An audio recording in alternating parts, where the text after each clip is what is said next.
Hindi sa mundo, hindi sa kayamanan, ang kapayapaan ko'y nasa iyong presensya lamang.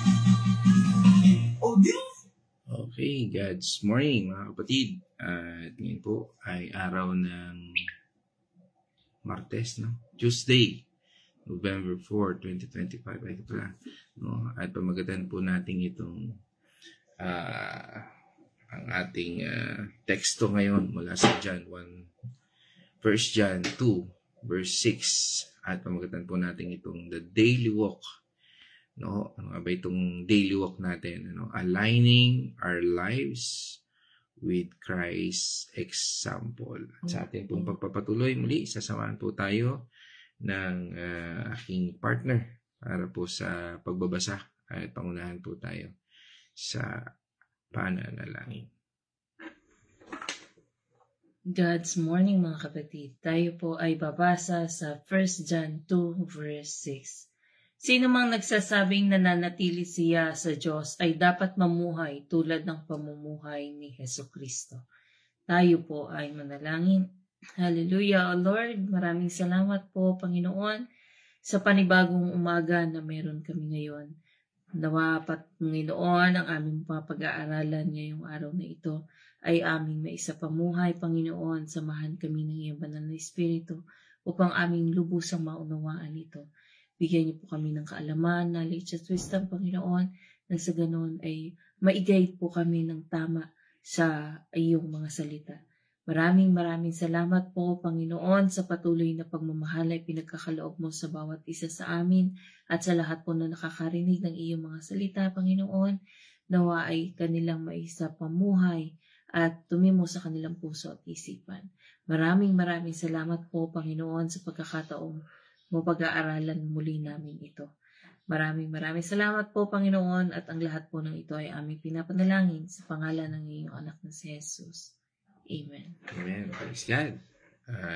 Isang mapagpalang umaga muli sa ating lahat. At dito po sa ating topic ngayon, mula po dito sa 1 John 2 verse 6, sabi nga, the daily walk, ang ating araw-araw na paglakad, Sabi nga doon, aligning our lives with Christ's example, Ano nga ba? Paano nga ba ang ating mga lakarin ngayong araw na ito? Dito po sa ating tinatalakay ngayon at sa aklat ng unang Juan. Ito ay isang sulat ni Apostol Juan. Sabi nga po ay malamang ito po ay noong mga huling taon ng unang siglo. Ang audience po niya dito ay ang mga Kristiyano sa Asia Minor. Asia Minor, na humaharap sa mga maling aral, sa mga false teaching, partikular na yung mga nagsasabing hindi kailangan ang pagsunod sa ating Panginoong Jesucristo kahit na inaangkin nilang kilala nila ang ating Panginoong Jesucristo, Sabi nga ay layunin ng sulat na ito na bigyan ng kakatiyakan ang mga tunay na mananampalataya at ilantad ang mga bulaang guro.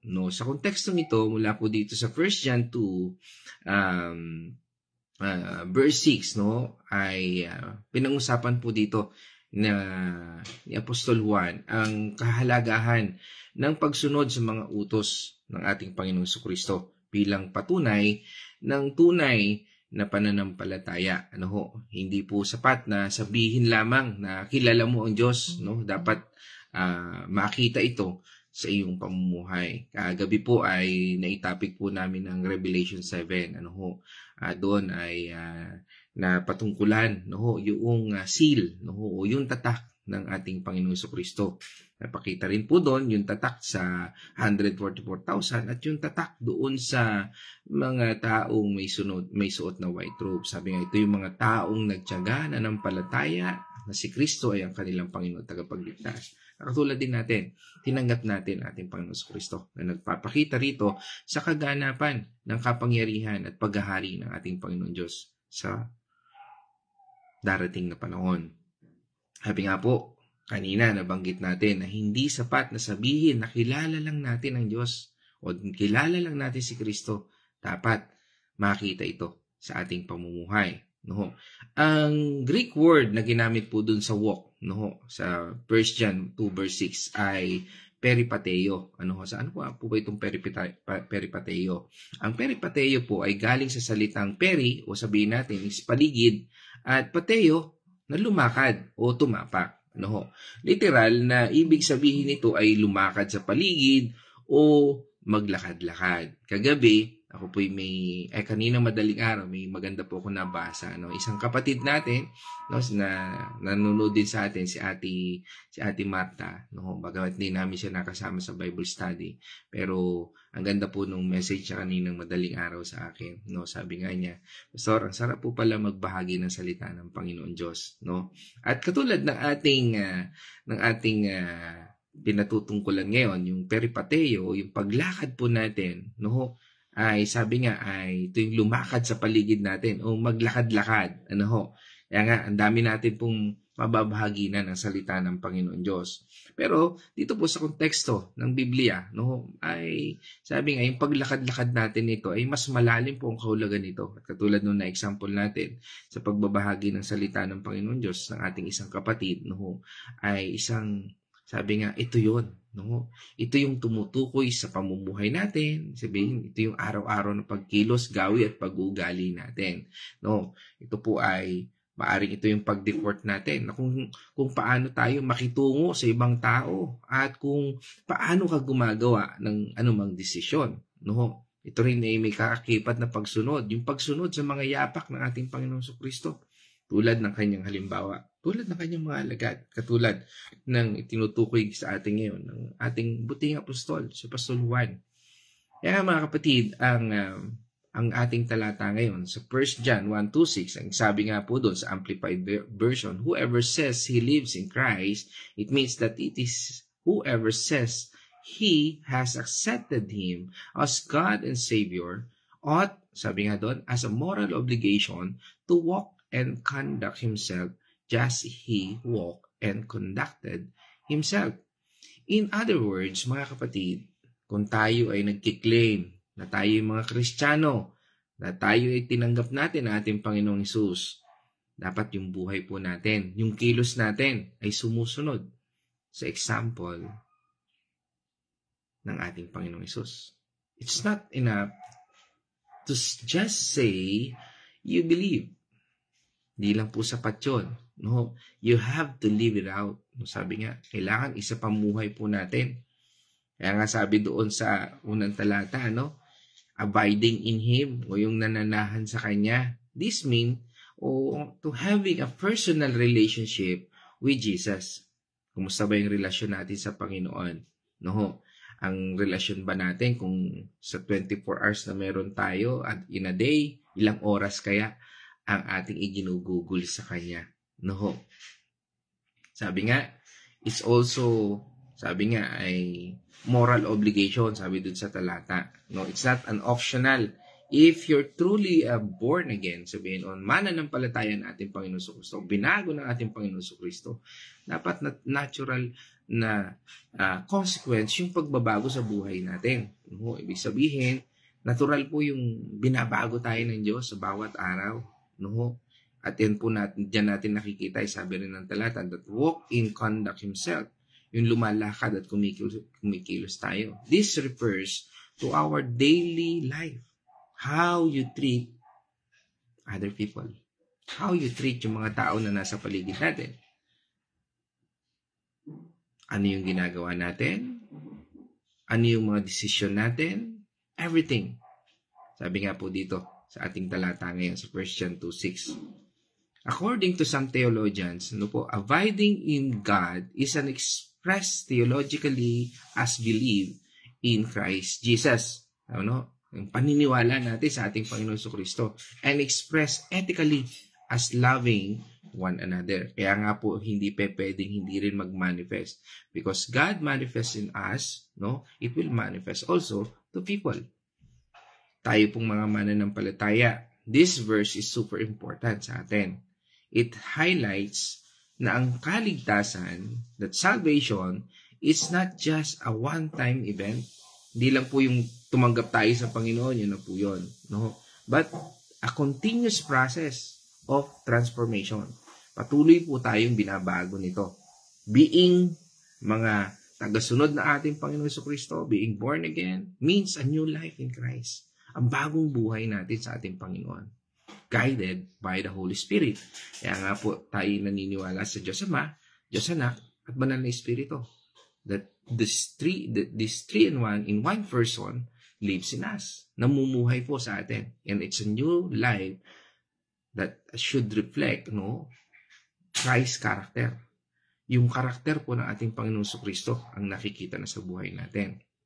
Isang theologian, sabi nga po si John Wesley, na he shows that spiritual formation ay isang patuloy po na pagsisikap na gawing perpekto ang ating mga soul, yung ating mga kaluluwa by reading the Bible ng walang pagmamadali, by praying by the illuminations of reason.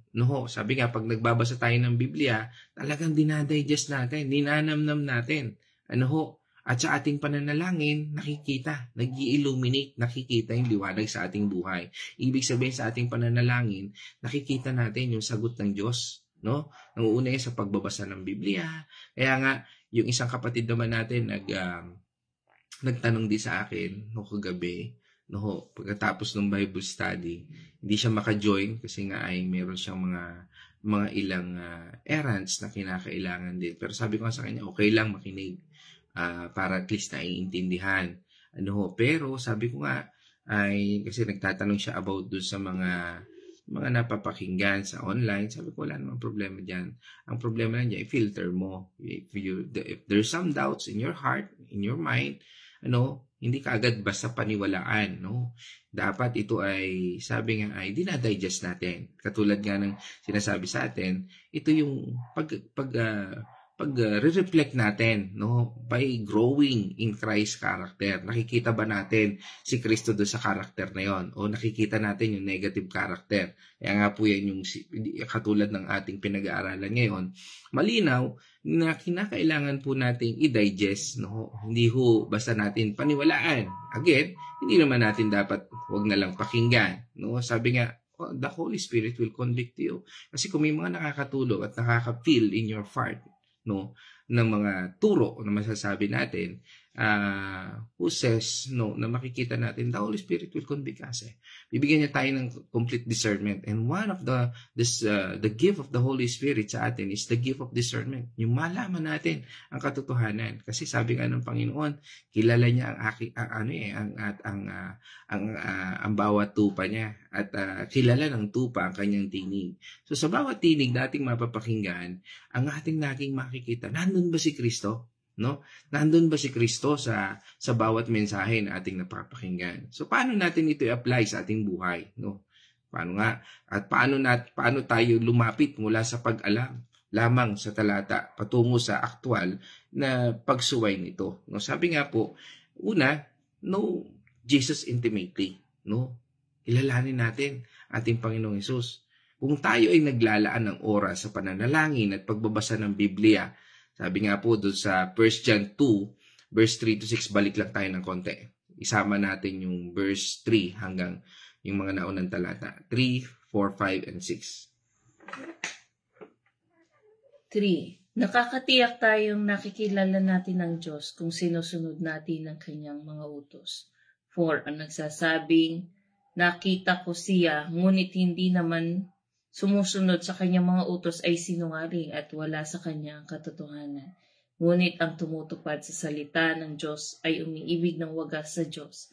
Sa ganito, nalalaman natin na tayo'y talagang nasa Kanya. Amen. So yun po yun. Yun yung pinagmulan din ng talata natin. Kaya nga, kinakailangan natin na pakinggan at sumunod. Kapag mas nakikilala natin ang ating Panginoong Hesus, mas gusto mong maging katulad niya. Di ba? Pag meron tayong mga kaibigan na tila parang ang ganda-ganda ng di ba? Mas parang ganon. Lalo na ating Panginoong Hesus, which is talagang, He is blameless. He is talagang lodi. Siya talaga yung idol.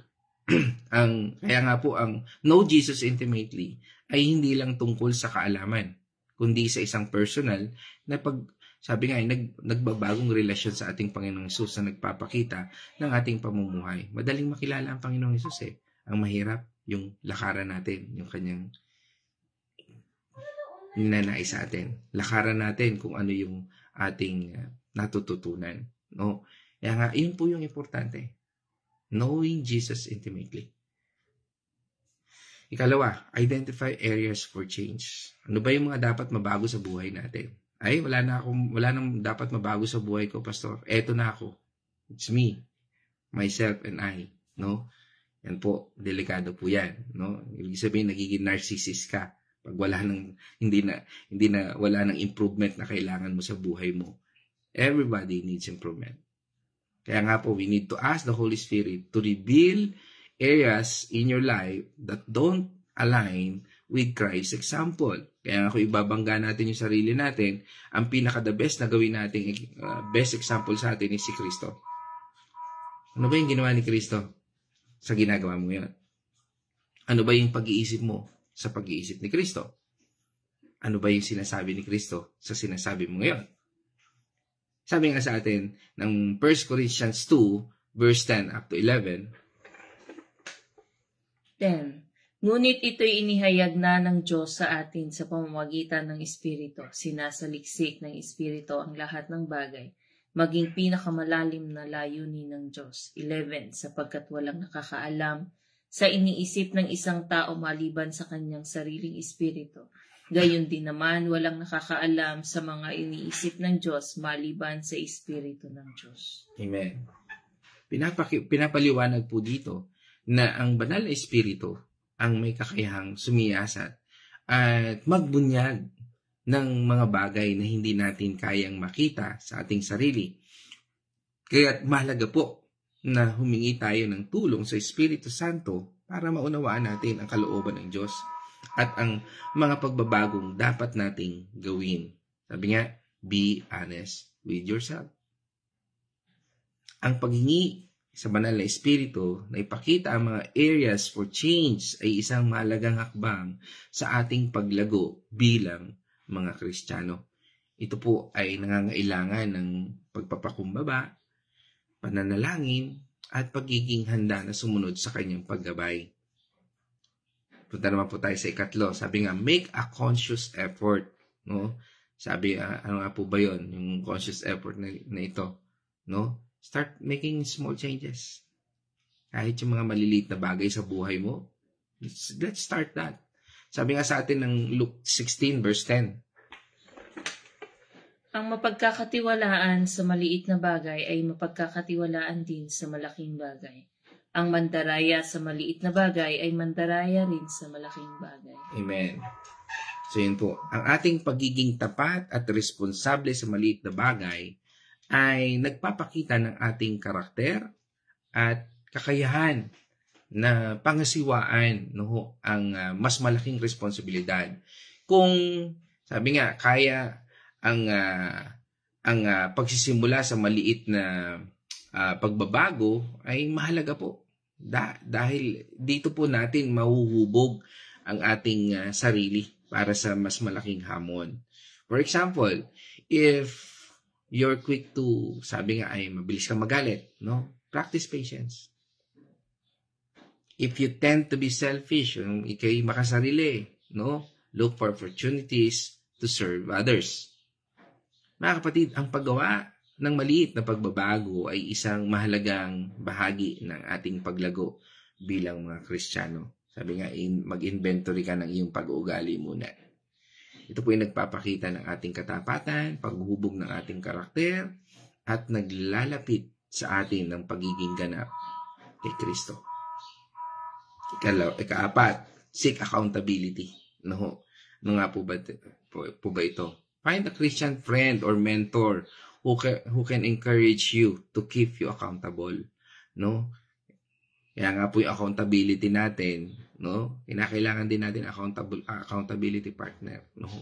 Sabi nga sa atin, di ba, ng Proverbs 27 verse 17. Bakal ang nagtatanim sa kapwa bakal at isip ang nagpapatalas sa kapwa kaisipan. Amen. As iron sharpens iron. Sabi nga doon.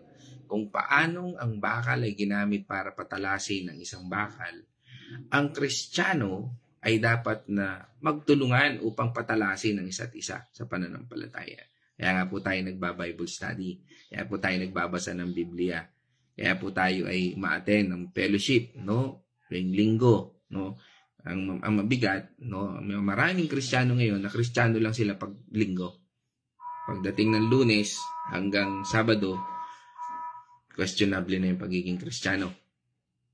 No? Kaya nga po, napakahalaga po na meron tayong paglago. No? Ang isang kaibigan o mentor ay maaaring magbigay ng pagtutuwid, no? Pagpapalakas at inspirasyon upang tayo lumago.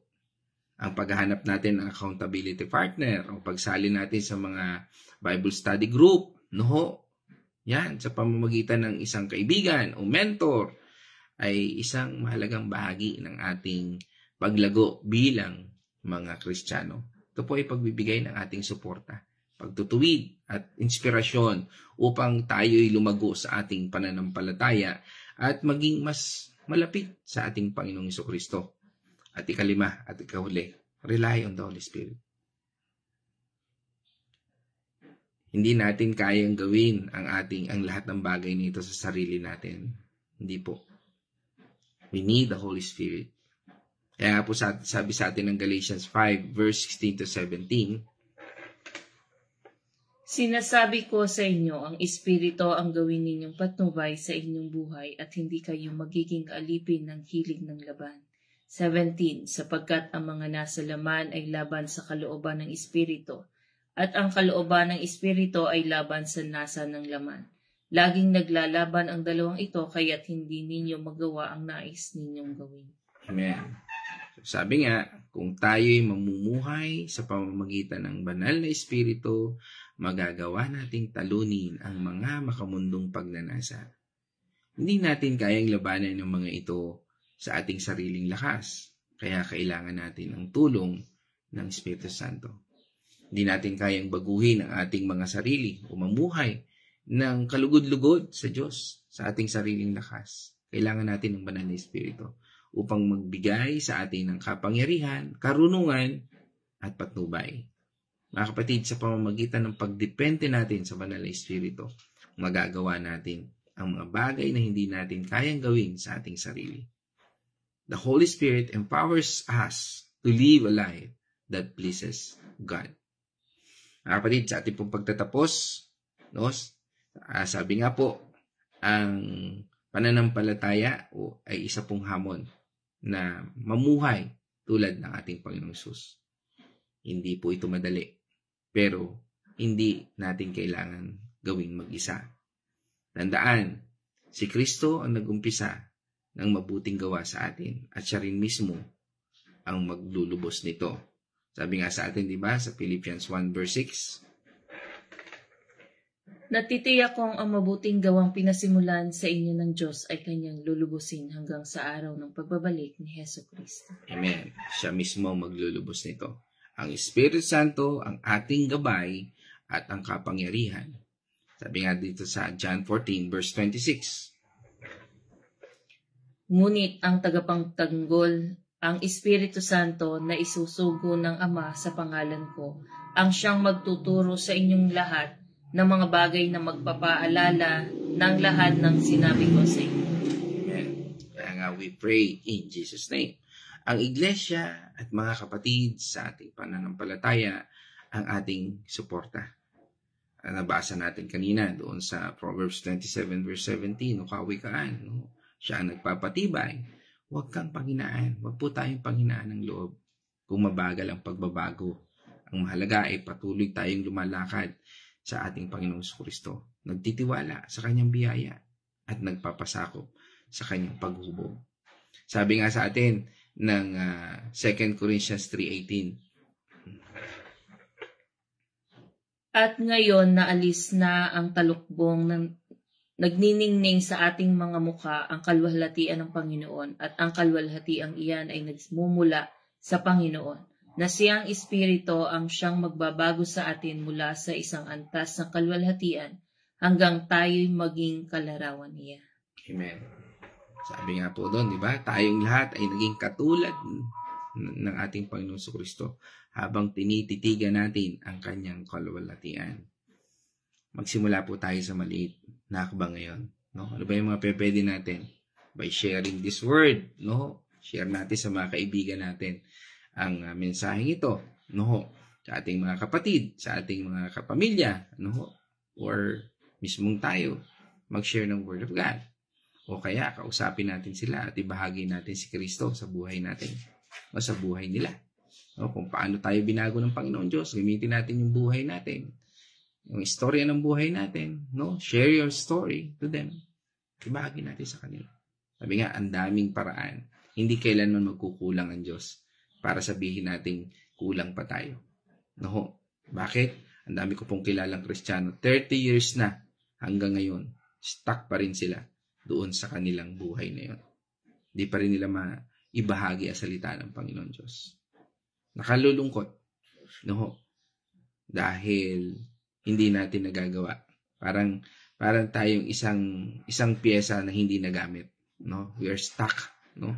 Stuck parts. Huwag po natin gawin 'yan. Maging kagamit-gamit tayo sa ating Panginoon. No, sabi nga, the saddest part in the life of a person is yung mamatay siya na hindi niya nalaman kung ano ang purpose niya. It's not about namatay tayo sa sakit o namatay tayo sa isang aksidente. The sad part of a person is hindi niya nalaman kung ano yung purpose niya. Sabi nga, yan ang nakalulungkot. Hindi natin nakita yung purpose natin. Hindi natin nagamit yung purpose natin sa mundong ito. A purpose that God has given to us. Kaya nga po, ang pangako niya ay totoo. Sabi nga doon sa atin, nang binasa kanina natin doon sa Philippians 1:6, na ang pasimulaan ng mabuting gawa sa bawat isa sa atin ay siya ring magwawakas nito. Si Kristo ang nagsimula at siya rin ang magwawakas. He is the Alpha and Omega. Mga kapatid, dito pa tayo magtatapos. Pagpalain tayo ng ating Panginoon Diyos sa ating paglalakbay patungo sa pagiging katulad ng ating Panginoong Kristo. At ngayon naman tayo po idadako sa Wednesday Reflection. God's morning muli mga kapatid. Maraming salamat sa Panginoon sa muling pag-aaral ng itong napag-aralan natin ito sa John 2 verse 6. Ito po ay nagpapahiwatig na ang tunay na pagsunod kay Kristo ay hindi lamang sa salita, kundi sa gawa at pamumuhay na naaayon sa kanyang aral. Dapat nating suriin ang ating buhay upang matiyak na sinusunod natin ang halimbawa ni Kristo sa ating mga salita, gawa, at ipinapakita rin natin ang pag-ibig natin sa ating kapwa. Ang pagsunod sa mga utos ng Diyos ay regular na pagsusuri sa ating sarili ay mahalaga upang matiyak na sila or tayo ay lumalakad sa liwanag at sumusunod sa yapak ni Kristo. Ito pong talatang ito na ating napag-aralan ay nagbibigay ng hamon sa atin, mga Kristiyano, na isapamuhay ang ating pananampalataya sa araw-araw. Ito pong mga napag-aaralan natin ito sa ating God's Morning, sa ating Bible study. Napakahalaga po nito upang tayo po ay mabuksan ang ating kaisipan at ang ating puso at malaman natin kung paano mamuhay ng kagaya ni Kristo. Yung pong ating mga natututunan ay napaka-importante po na maisapamuhay natin sapagkat hindi po makikita ang Panginoong Hesukristo sa atin kung hindi natin ito sinasagawa. Puro lamang sa salita. Hindi po kalulugdan ng Panginoon. Kailangan po ay yung ating mga natututunan na ating sinasalita ay ating ring isinasapamuhay. Hindi po natin yun basta mababago ang Panginoong Hesukristo lamang po ang makakapagbago noon. Ang importante po tayo ay nagpapatuloy, unti-unti po nating nalalaman or unti-unti nating natutuklasan na mga mali pala yung mga ginagawa natin na akala natin ay tama. Sapagkat kung nabubuksan na po ang ating kaisipan sa mga maling gawin nitong mundong ito, kailangan lang po nating pagpatuloy yung mga nasimulan na natin.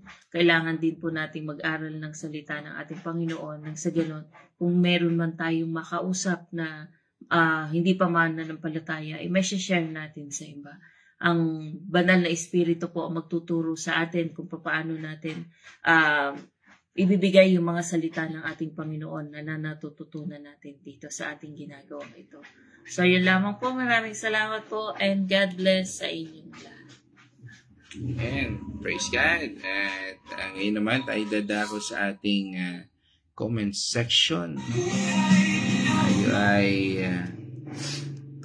dadako dito at kanina po ang kauna-unahang nakita ko, no, nakasama natin ay si Sister Marife, no, ang may bahay ni Brother Ian. Batiin na natin ang Alejandrino Artillaga family sa pamumuno ni Brother Ian.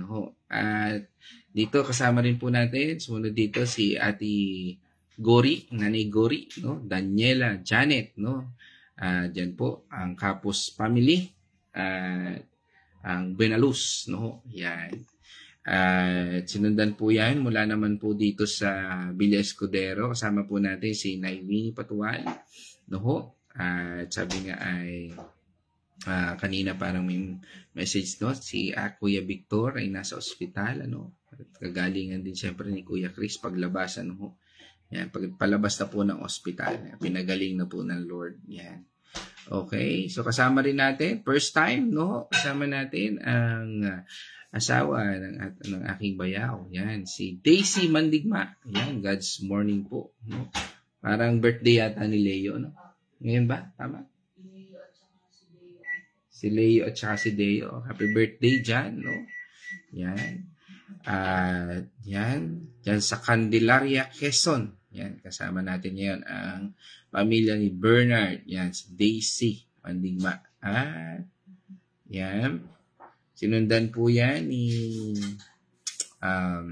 siyempre from United States, no, sa Washington, Seattle. Kasama po natin ngayon ang Daw family sa pangunguna po ni Nars Abby. Yan, Nars Abigail. Yan, kumusta sila mamang dyan? At ang mga kuya natin dyan. Okay. Yan, salamat. Okay. Yan, sinundan din po tayo. Yan, Kuya Chris Artillaga. Yan, kasama si Ate Marta. No? Yan, at magpatuloy sa Panginoon sa pagbabahagi. Pero mamaya lalabas na po yata ng ospital si Kuya Chris. God bless Kuya. No, hindi pa lang makabubisita dyan. No? Pero palabas na. Okay. So, hindi na kailangan bumisita. No? Okay. So, kasama po natin ang Artillaga, silang family, Malasmas, Bombani, yan, ang mag-asawang si Kuya Chris at Ate Marta. No? Siyempre, regards din sa kanilang mga anak. Yan, kila Ian, Anthony, Jerome, and Julius. Yan. Okay. Yan. At dito, kasama rin natin ang aking pinsan, no? Mula dyan sa Cagayan de Oro naman. Sa Kagalakan, no? Si Rafi, no? Si ang aking cousin, si Kuya Rafi Gatgano. Yan. Yan. Isang mapagpalang umaga sa iyo, pinsan. Okay, dyan sa Cagayan, no? At kasama rin natin mula sa Liliw, Laguna, ang Arosena family. Yan, kasama po natin si Nanay Edna. Yan. At yan. Okay. Kasama rin natin from, kung kanina binati ko yung aking pinsan sa Cagayan. Ito naman sa Cotabato, si Adi Judith Brigule Getgano. Yan, kasama natin ngayon. Yan, isang kagalakan ulit, no? Yan, sabi nga dito na aking pinsan ni Rafi, no? Amen. Lord Jesus Christ, go. Amen. Okay. Praise God. At syempre, ang aking isa sa mga aking matalik na kaibigan. Yan. Sama natin, no? Hindi ko lang alam kung nasaan ngayon to.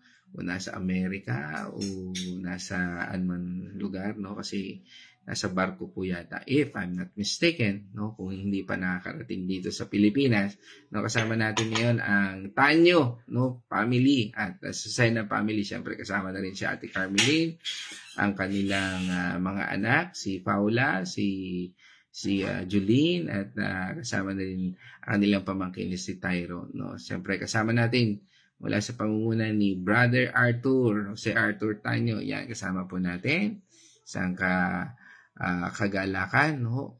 Na makita yung ating mga kapatid dito sa ating Panginoon, no? Yan, sino pa? Okay. Wala na yata, no? Ayun, kasama rin natin. Ito kasama rin namin sa hindi man pala namin nakasama sa sa Bible study kahapon kasi busy sigurado ito, no? Si Maria Bunalos, no, kasama po natin from Dubai. Yan. Isang mapagpalang gabi yata diyan. Tama, gabi diyan sa Dubai, no. Yan. Sino pa? Yan. Yan, kasama rin natin siyempre ang ating sharer, no? Isa sa ating mga sharer sa Pampanga City, si Ate Cindy Mercado. Yan, kapatid natin dyan sa Pampanga. Yan. Dami nating kapatid. Yan, purihin ng Diyos. Yan. At siyempre kasama rin natin ang aking magandang nanay, siyempre, dyan sa Santa Rosa, Laguna, no?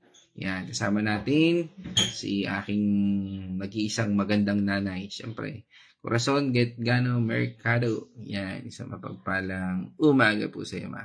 At siyempre, mula naman po sa C Family, no, diyan sa Osamis, kasama po natin si Doktora Julia, sa pamumuno po ni Doktora Julia. Regards po kay Sir Dodong, kay Johan, kay Kerwin, at kay Johnson, at sa buong family. Yan, isang kagalakan po, no, na tayo ay nakita natin at nakadalo dito sa ating God's Morning ng live, no.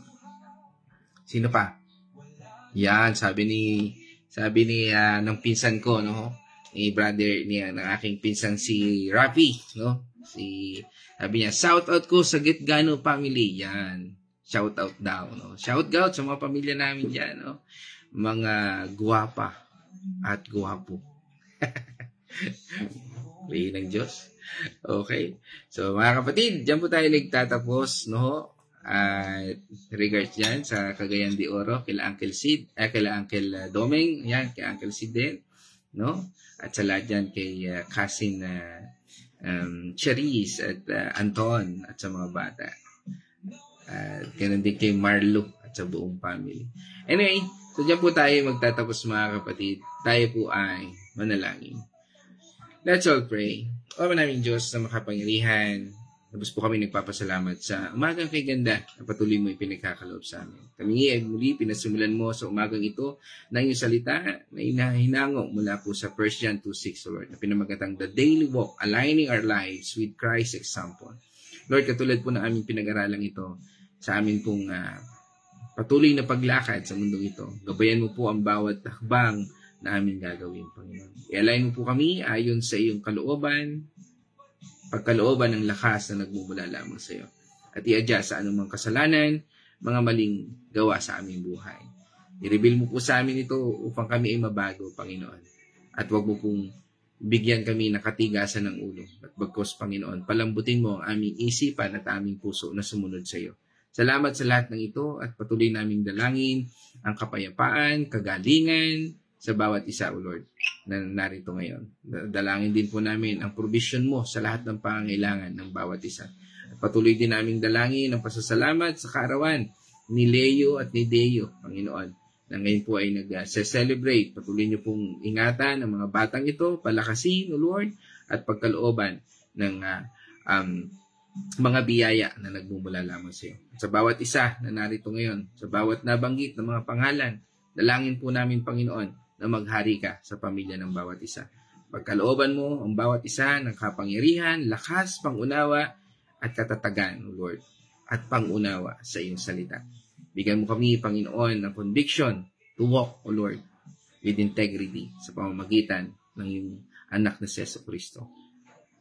Salamat po, Panginoon, sa lahat ng ito, at ito po ay aming galangin sa pangalan ng aming Panginoon at tagapagligtas na si Jesucristo. Amen, amen. Mga kapatid, diyan po tayo nagtatapos at purihin ang ating Panginoon Diyos. Let us shout the shout of victory. Christ has died. Christ has died. Christ is risen. Christ has risen. Christ will come again. Christ will come again. And together, we are for Christ. Again, God's morning, everyone.